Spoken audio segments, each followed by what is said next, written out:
Hey, how you doing? Thanks for downloading the show. Welcome to Garden Fork Radio. This is me, Eric. This is my eclectic DIY podcast show. It's me and my friends talking about what I think is interesting, and I hope you think it's interesting. Today, making a garden pond out of a stock tank and amending raised bed soil, we might even talk about emergency room visits and other cool stuff with my friend Aaron. Hey, Aaron. Hey there. Thanks for having me, Eric. It's good to be here. Aaron has a YouTube channel called The Impatient Gardener and also a companion website. So if you want to know anything about gardening, you are the one. Well, one of some, but yes, thanks. You know all the names of the plants. Well, that's actually a complaint I have about your videos because you name drop all these names and I'm like, oh, is that Brown-Eyed Susan? I try to do both botanical names and common names whenever I can because that's how I learned the botanical names was from the nice people out there who use both names. And that's really how they got stuck in my head. But sometimes I honestly don't know the common names for plants. And the thing with the common names, like just the other day, I posted something on Instagram about poppies and someone said, oh, is that rattlehead poppy? And I'm like, I don't know. I call it breadseed poppy, but it's Papaver somniferum.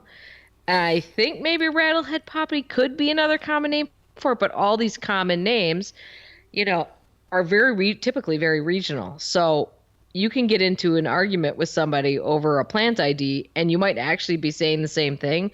It's just that the common names are different for where you're at. I never thought of it that way because upstate with our little house, the farmers up there call this particular weed, they call it pigweed. And yet, where I went to high school in Missouri, pigweed is a completely different plant. Right. Yep. So that's the issue. And and it is sort of funny when I see these. I once saw an argument break out on a Facebook gardening group because that can even happen on gardening groups, right? On Facebook. It just seems to just thrive there. But anyway, there was somebody looking for a plant ID, and there were it happened to be goutweed, what I know as goutweed, also known as bishop's weed. And in fact, I featured that in a wine and weeds episode, and I had the whole list of all the common names for it. Anyway, everybody was arguing, and they were insistent that they were right, and so they're really digging their heels in. And they were all right. It's just that they were all using different common names for the same plant. Yep. It happens. I also like your wine and weeds series. It's just kind of, I don't know if leveling the playing field, but it's kind of like, oh, I'm not a horrible gardener. The expert gardeners have weeds too. Yeah, I think I do think people think that weeds don't exist in some people's gardens. And oh my gosh, I have been pulling weeds over the last couple of weeks like nobody's business. Weeds are everywhere. Everyone has them. But I do think that people feel some comfort when they see that, I like to show pretty pictures of my gardens, but underneath a lot of those plants, there's, oxalis hanging out underneath there, which is the little clover plant that is just the most just that weed is such a bug. Anyways, I have that all underneath there too. So. Oh, real quick. My only issue with weeds is that a lot of times, well, in fact, we've had this discussion before. People come and say, that's edible. Yes. A lot of weeds are edible. And I got to tell you, I have no interest in eating weeds. I'm like, you guys, anyone who really loves that weed, you come on over, you pull as much as you want, and you can take it home and eat it. It's all organic, so you're good to go. But I'm just not going to eat weeds. That's probably narrow-minded, but. No, it's like both Aaron and I work with Troy-Bilt as a sponsor, and I was doing a video about their new line of chainsaws, and they also have a log splitter. And so we are losing ash trees left and right to the emerald ash borer. And so I had a video clip where I was cutting an ash, and I was cutting it into 15-inch length 15-inch firewood lengths for my buddy who has a wood stove, and someone commented, "Oh, it's terrible to see you cutting furniture wood into firewood." And I'm like, "You're welcome to come over and get it. It's dropping everywhere." The logistics, right. And also our local sawmill, they will not run anything through their saw that they did not drop. Oh, that's interesting. Because the machinery involved is incredibly old. You can walk up to the thing and it looks like the death wheel, but the blade is like 3 feet in diameter. And if you bung up that blade with a nail or a staple or barbed wire, you've put them down. They've lost a day at least because they have to replace that blade. So they are, so you could get a portable sawmill from somewhere, but the same kind of thing where I actually do eat weeds out of the yard a lot of the time. Well, you come over and get some. Actually, purslane is one that I will try purslane this year because now I'm seeing people growing purslane like on purpose, and they say I know it's super nutritious, and they say it's great in a salad. So I will try some purslane when I come across it the next time and see what I think about it. But I think by the time, once these things are in my head that they're a weed, it's very hard for me to reframe it and think of them as something good, which is, again, probably not the right attitude. But the most when I'm laser focused on weeding, it's like, just get them out of here. I don't want to look at them anymore. The most common kind of purslane isn't the best tasting. So the stuff that's wild in your garden may not be the one that you want in your salad or a soup. Yes, and I have seen some cultivated people are growing. There are like, you can buy seeds for like essentially cultivated types of it that people do grow in their garden. So I'm not going to do that either. All right, real quick, I wanted to thank some of our new patrons. If you would like to support Garden Fork with $5 a month, I give behind-the-scene photos. Aaron is actually a patron, so you get these behind-the-scene photos and little thoughts, deep thoughts from Eric, And we have new Mike P. and Kenneth S. I wanted to say a public welcome to them. They'll be getting the Garden Fork Radio after show. And Aaron, do you like the photos and stuff, or is it too much information? No, I love the photos. I think they're great. I like, I'm a sucker for extra photos of the dogs anytime you want to share them. So this week's video is, actually when this post, it'll already be out, but it's planting garlic, and the Labradors are in it a lot. So good. I'm looking forward to that. So you just put out a video about what's called a stock tank, but you made it into a flower. Is it called a flower pond in your garden? Yeah. I did that. It's been so fun for me, but it's just sort of the centerpiece that I put in the middle of my vegetable garden, actually, because I always like to make things pretty, even if I think things can be pretty and productive.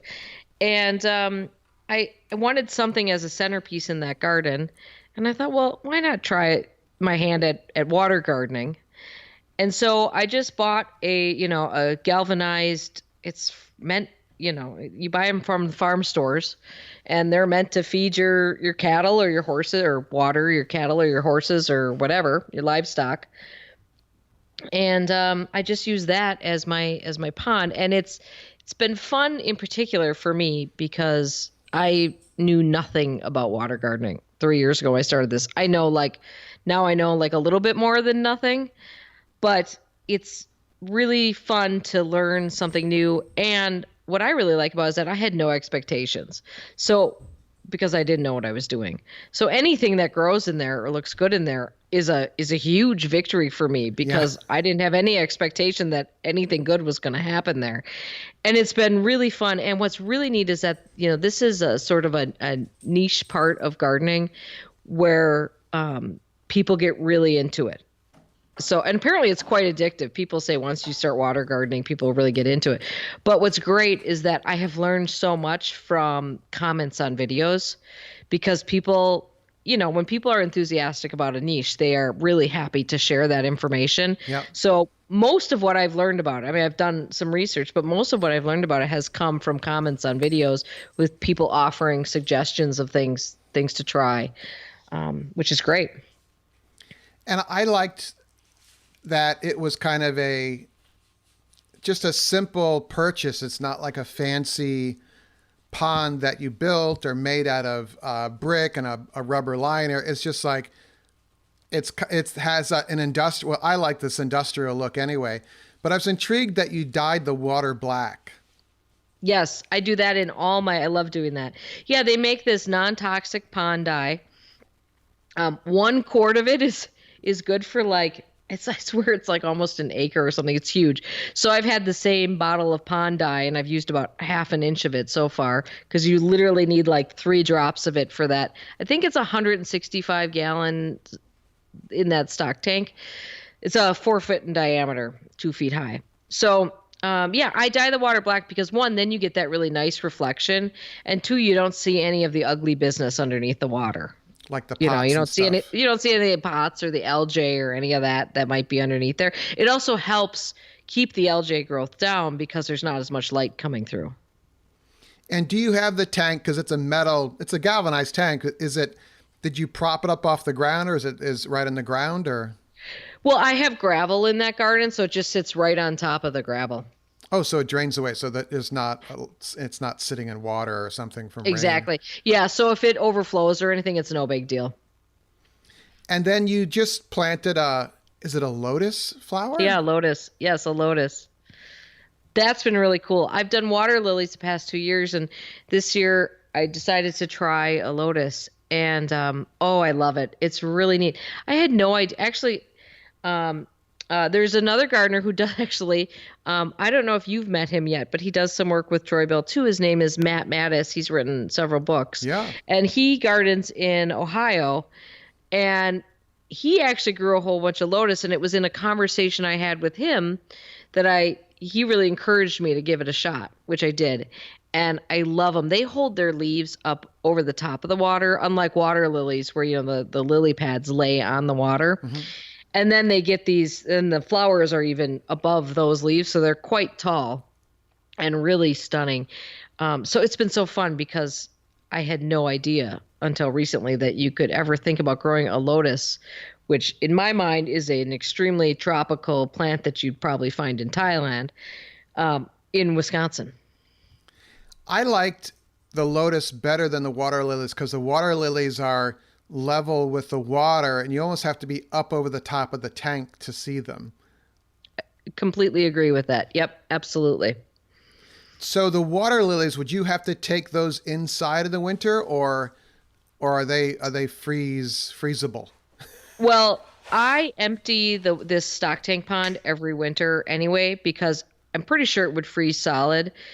Also, I just kind of want that tank out of the way. So every fall I empty that tank, scrub it out so it's nice and clean, and then I kind of roll it out of the way and flip it out, which makes it much easier to clean the vegetable garden out in fall.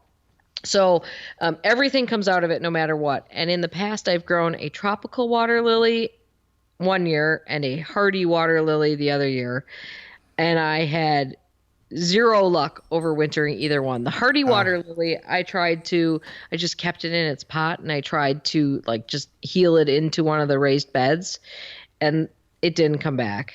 And then I think the tropical water lily I tried to bring into the basement or something. To be honest with you, I didn't try that hard. I didn't really try that hard to have them overwinter. So, and my understanding is that with the lotus, I'm going to try to overwinter the tuber of that. So I will empty that out and try to overwinter that tuber, much like I might overwinter some other flower tubers. I have to do more research on exactly what's involved in that, though. So everyone's asking about mosquitoes. That is the number one question I get anytime I talk about water. So in the past, what I did, which worked really well, is use BT, which is that bacteria thuringiensis, if I'm saying that correctly. Yep. Most people just know it by BT. And there's a form of it. There's actually a brand name of things called mosquito dunks. They look like little mini donuts, and you just float those in your pond or whatever, and they take care of the mosquito larvae. They also have something called mosquito bits for like that you can put into smaller areas. Those always worked really well for me. So that's what I did before then. I also used to have one of these little solar fountains in there. There's a cheap one that you pick up from Amazon for, $15 or something. But the lotus does not want disturbed water. So I took that out, and many people encouraged me to get fish. For ever since I got that, people said, get some fish in there. You want fish in there. And I have been extremely resistant to fish for a couple of reasons. One, I did not want to create a wildlife haven there in terms of inviting raccoons and herons. And because you hear these stories of just herons just sitting in people's ponds picking off the fish. And since I empty that pond in winter, I thought, what am I going to do with these fish? Because I don't, I'm not going to keep them inside. I don't need more pets inside. So I did end up getting fish. And what I did was I actually just went to the local mom and pop, locally owned pet store and got feeder fish, which are, the fish that people buy to feed their other fish, which are extremely inexpensive. And I put 3 different kinds in there. I know nothing about fish whatsoever. So I've been trying to learn as people who know more about fish than I do. I made one little mistake with that, which is that one of the types of fish I got was guppies. And I did not know that guppies were little breeding machines. Oh, they're like rabbits, yeah. There are a lot of fish in that tank. There's plenty of room in that tank. It's no problem because it's a big tank for tiny little fish. But there are schools of very small new baby guppies there. So that's been kind of interesting, but I enjoy watching the fish. It's fun. I don't have any kind of pump in there. A lot of people have asked me about that. I don't have any kind of pump in there because there's no electricity out there. So I would have to use a solar pump, which is a whole other rigmarole I didn't really want to get into. Yep. And they seem fine. I stick the hose in there, kind of put some fresh water in a couple times a week, and they sort of play around in the hose. So I think they do like that, but I haven't found a lot of dead fish. And we've only had one situation in which we saw there was a Cooper hawk sitting on the edge of it one day picking the fish out. But I think because I bought fish that are so small and because the water is dark, I don't think birds flying over see them. Right. So it hasn't been an issue. And my goal for the end of the year is I'm going to rehome them in some way. So I'm going to first, a lot of people suggest I just ask the pet store if they would like them back. And if they do, then there's that. Otherwise, I'm just going to put them up on Facebook Marketplace, and someone will probably take free feeder fish. Yes. To feed their fish with. I'm not going to, I personally don't really want to get into, I don't want to kill a fish. So I'm trying to give them a purpose in life, whatever that is, even if it's being food for some other fish. And I definitely will not release them into anywhere they end up into waterways, because did you see the giant goldfish that they plucked out of a lake in Minnesota? Yeah. Oh my gosh. So anyway, I think we've all learned from the Everglades, do not release your domesticated animals into the wild. Bad things happen. Yeah, don't let your anaconda snakes out there. Oh, that's a nightmare down there. But yes. Well, that is Florida, so. Right. I have a friend moving down there.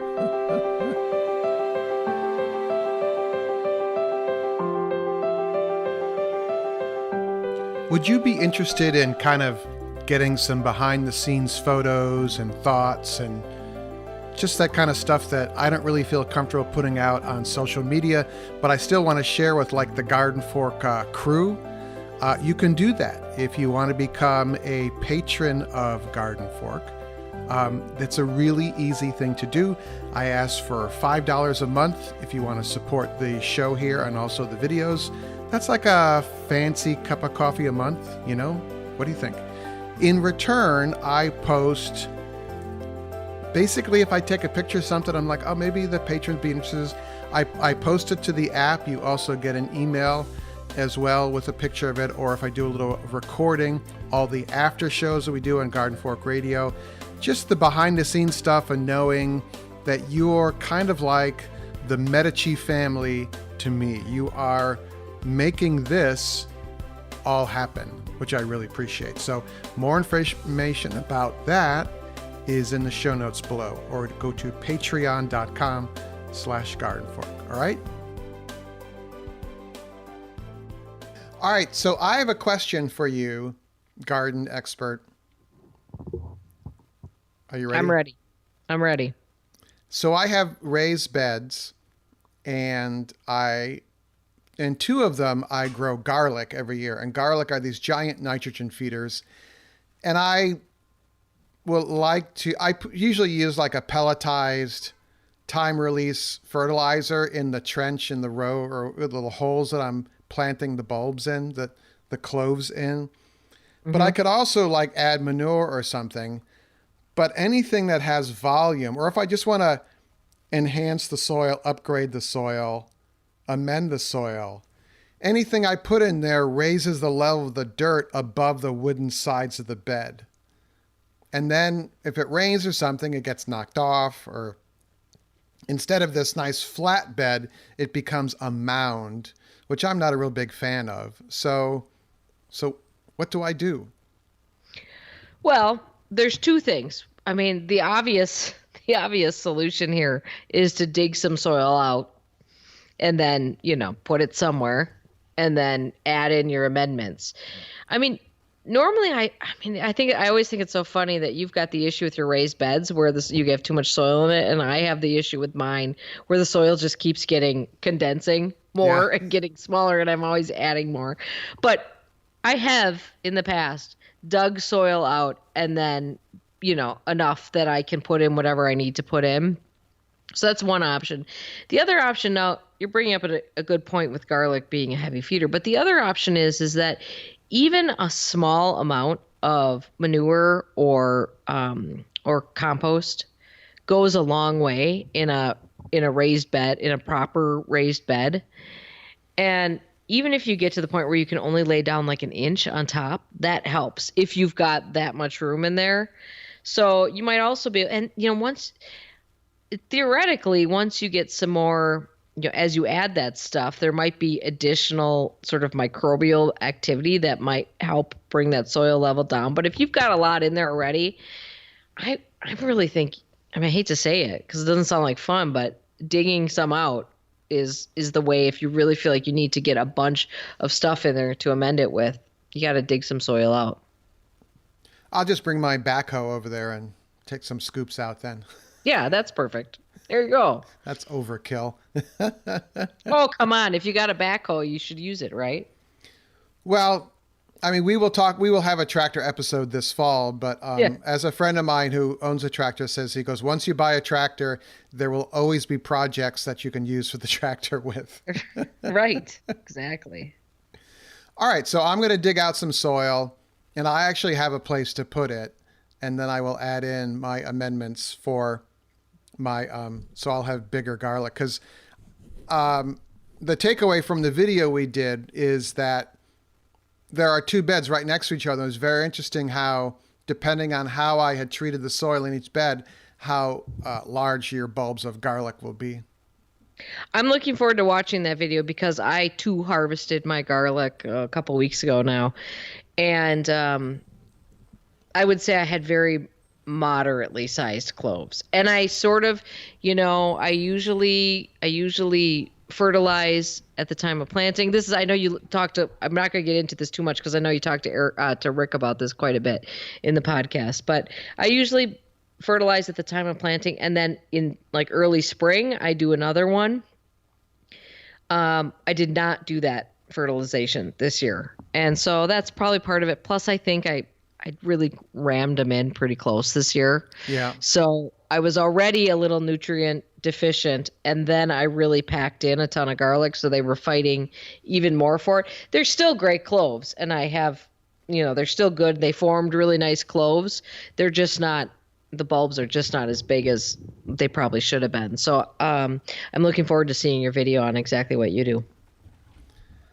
It's not that kind of video. It's Eric being I, a goof. oh, well, listen, I always take something from Eric being a goof anyways. And plus you said the dogs are in it a lot. So there we go.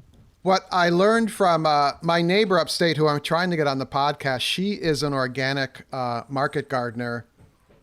And she told me, I was talking about this with her, and she said, you know, if you have a small enough plot of garlic, you should literally do fertilization right along at the base of each plant. Oh, okay. Just do it in a line, you know, and then scratch it in a little bit. So, and garlic does not like to be crowded, but she said, you know, you're essentially mainlining nitrogen into the plant. Right. But so I'm going to do that next year. But I'm going to dig out my beds. I'm going to put new material in there. I'm going to get manure from a local farm, and I've got my neighbor has great leaf mulch compost. What's that called? Black leaf mold or whatever it's called. Yep, leaf mold. Yep. Huh. Well, cool. Hey, would you like to hear some new iTunes reviews we have? Absolutely. This is great because we haven't had any in a really long time, and there's 2 new ones. And I don't know how to say this name. Short Herb 1 or Shorther B1. Garden Fork and I go way back. It says, I've been listening to Garden Fork since 2010 when it was just Eric and Mike. Wow. I am still just as excited to listen today. Eric is so down to earth. I feel like he's my good friend, my very good friend, and he's just talking to me. I am talking to you. I too have labs. That's a big common denominator. I love them and I love the show. Riding the subway on one of Eric's days in New York was the most creative podcast. Wow. So interesting. I felt like I was there with him. I would never make it there with what a seemingly complicated train system we drive everywhere in California. It's a very simple subway system. I have to send you a link to a YouTube video of a study that they tested the bacteria on subway and public transportation systems around the world. And it was not creepy or gross in any way, which I kind of thought it might be. It is a fascinating video. I meant to send it to you the other day. I'm going to send it to you so you can put it in the link for people to watch with this video because it's really cool and very interesting. Have you been to New York, Erin? Yes, remember we had breakfast there together. Oh, that's right. Have I ridden the subway? I have not. I have been to New York a few times, but I have never ridden the subway. Well, you were in Midtown, pre-pandemic Midtown, which now is a much different place. But I wonder if that diner is still there. I don't know. That was across from the Hilton. Yep. Wow, small world. But for everyone asking, Erin was on a project with a company and she didn't have a lot of time. So I just ran up there and we had breakfast and then she had to go back to work. And I think you guys flew out that day or something. So yeah, we did. It was a quick in and out, but yeah, no, that was fun to have the opportunity to have a little breakfast and catch up. It was good. Incredibly expensive eggs. Right. Very expensive eggs. It's a diner, but it's in Manhattan in Midtown. So the rent is by the square foot, you know? So right. Anyway, our other 5-star review, it says top notch ! By JPDUP, JPDUP, and says, I've been enjoying the show for quite some time. I don't often have time for many podcasts, but this has always been a go-to for me. Oh, wow, cool. Keep up the great work. Wow, that's great. That's good. There is just, I don't think Garden Fork's ever going to be one of those giant, super popular podcasts, but it just seems to kind of resonate with a certain kind of person, and those people are great. So you are all great. So thank you. You do have podcast listeners who are almost always extremely interesting, and everyone who gets involved on the Facebook group, very interesting, much like you. They're eclectic and they're into fixing things or learning things, or they have, different interests that I love. It's a very interesting mix of people. Yeah, I love how Toshifumi posts his pictures from his garden outside of Tokyo. Yeah, they're unbelievable. Apps. I love when he posts those. They're just unbelievable. So I would love to go. I want to go to Tokyo, not love it, but I want to go to Tokyo mainly to experience the food and the just the urban. I don't know if the word is chaos, but it's similar to New York. Just stuff going on everywhere. I want to go to ramen shops, basically. But then I'd like to hop on the train and go out and meet Toshifumi in his garden, and maybe he can make a video. I tried to get him on the podcast, and he was very polite, but he said my written English is much better than my spoken English. He goes, I can greet you and have a little conversation in English. He goes, but I don't. The podcast, I don't think I'd be able to do. So he was very flattered, but we won't be hearing from him, unfortunately. Maybe when I see him in person, we'll see what happens. That would be cool, though. How fun of a trip would that be? Although these days, I'm just kind of looking forward to any travel because I was just thinking the other day, September will be 2 years since I've been on a plane. We're going to go off a tangent here, but I love Southwest Airlines, and I found that the people that fly that airline are the most level-headed flyers I see.